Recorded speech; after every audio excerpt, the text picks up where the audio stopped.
So I recently completely jailbroke this Nintendo DSi XL that I got for free from my mom. Shouts out to my mom again.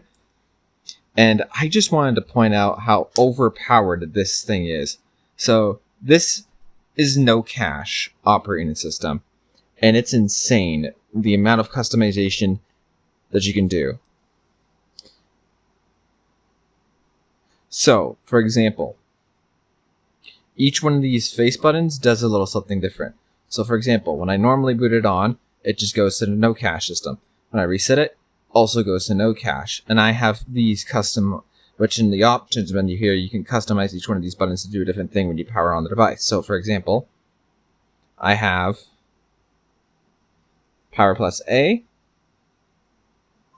Boots me directly into the Nintendo DSi sound, since I mainly use this device for music. Now, if I go back here, let's shut off the DS again.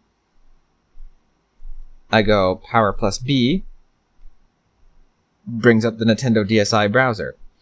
Ignore the fact that the Wi-Fi light for some reason doesn't work, but it in fact will connect to the Wi-Fi here, as you can see. There we go. It connected to one of the networks I have set up on it. And then power. Go back to the NoCache. And then power this off. And then power plus Y. Oop.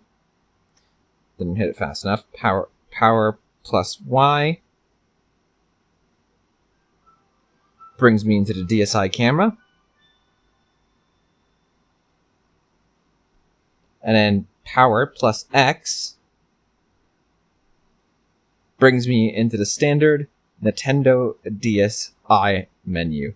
This is fantastic customization and is so much more useful than anything I can hope. And if you thought that wasn't cool enough, that operating system lets you dump your DS games. Yep. So all these are games that I own that I have dumped myself using the Nintendo DS, and it is fast and efficient.